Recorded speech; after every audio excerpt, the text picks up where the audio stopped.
Jeremy, thank you for your time. The images there of Ellie Schlanger's loved ones draped over his coffin will stay with me forever. He had 5 children, the youngest just a few months old. Talk me through how you're feeling.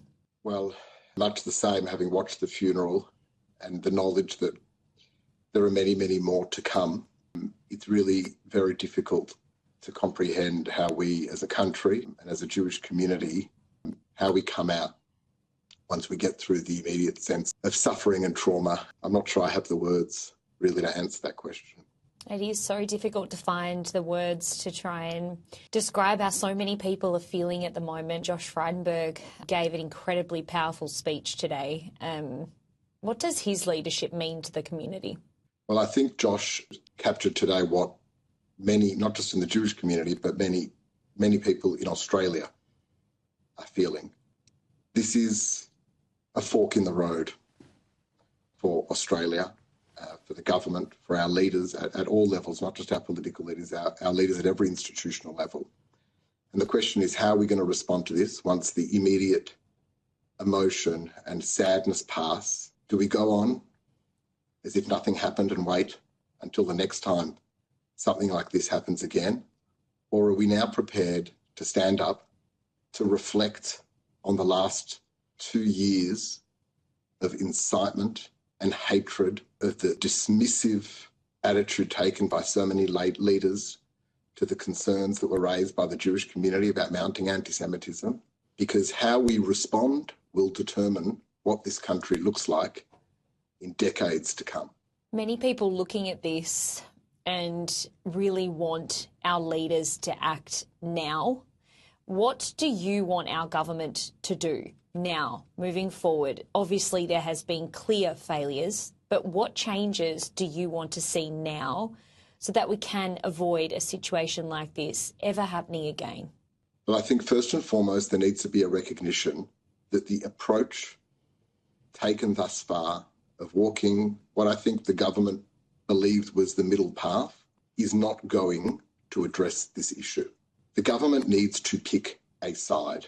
We are in a battle. This is not a battle just for the Jewish community. This is a battle for Australia. This is a battle for liberal democracies.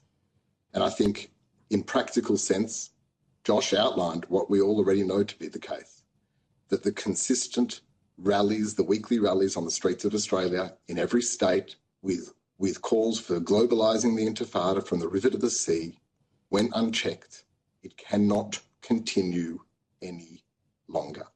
We need the government to adopt and implement the anti-Semitism envoy's 10-point plan. If they have concerns about parts of the 10-point plan, then say so, engage. But denying and avoiding dealing with these issues is not going to solve the issue. But I think more importantly, the government needs to recognise the correlation between remaining silent, perhaps to avoid upsetting certain parts of society or of this country, taking the sort of low energy path to not confront challenges to our way of life, to our values. They need to pick a side. They need to recognise that this is a battle for the future of this country, and they need to call it out and make it very clear whose side they stand with.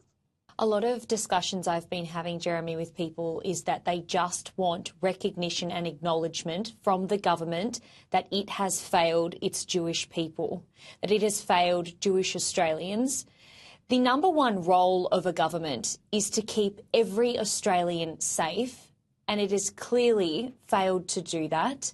And a lot of people are angry that the government won't stand up and acknowledge that there has been some failures here.